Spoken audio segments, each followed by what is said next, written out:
I'm Michelle Franzen in New York. The financial markets are closed on Wall Street for this Thursday, February 5th. This is Story Stock. Twitter lighting up trading desks after hours with earnings just announced. And while earnings and revenue beat estimates, shares were down sharply and then rebounded. Volatile trading here, all in the after hours. To explain what's going on with Twitter post-earnings, I'm joined by Paul Sweeney of Bloomberg Intelligence. So let's dig through these numbers. What stood out to you? Well, Twitter had a pretty good quarter. It actually had a very good quarter in terms of financials.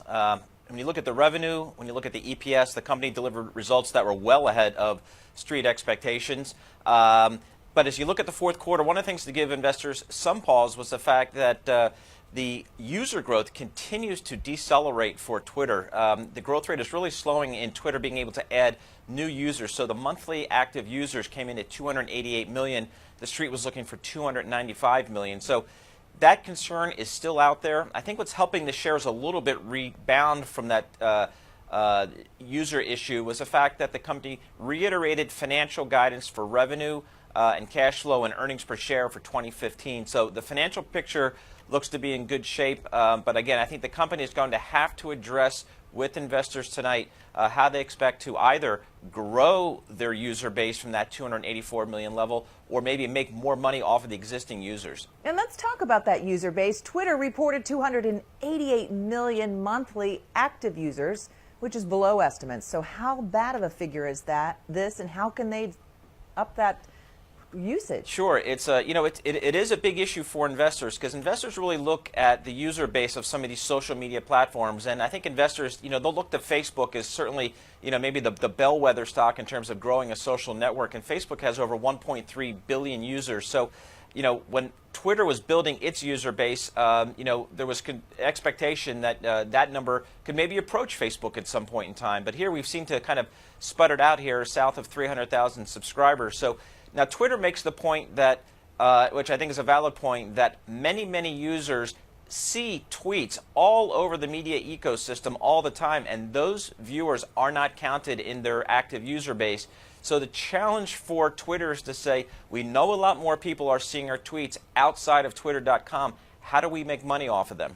All right, let's talk about leadership a little bit. Is Dick Costolo the man still for the CEO? Yeah, I think, clearly he has been under some pressure as the user growth has slowed. There's been a lot of turnover in management. They held an investor day recently, several months ago, when they really laid out a plan here to, monetize their user base better. Since then, they've announced a nice transaction with Google just today where tweets will automatically appear in search results on Google, and Google will pay Twitter a license fee for that, so that's incremental revenue. Twitter's also announced deals with some other apps like Flipboard and Yahoo Japan, whereby Twitter will be able to share in some revenue on those platforms.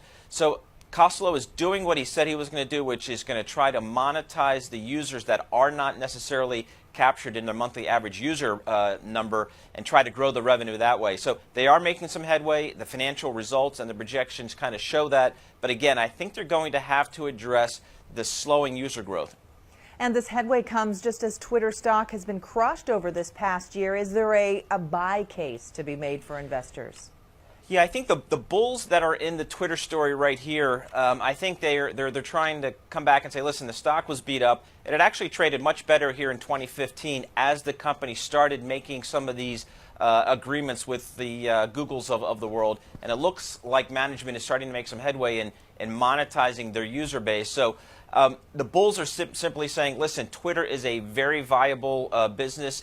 It's a very profitable business going forward. There is 288 million users, the potential to grow that more. It's clearly an influential part of the social media platform, the environment.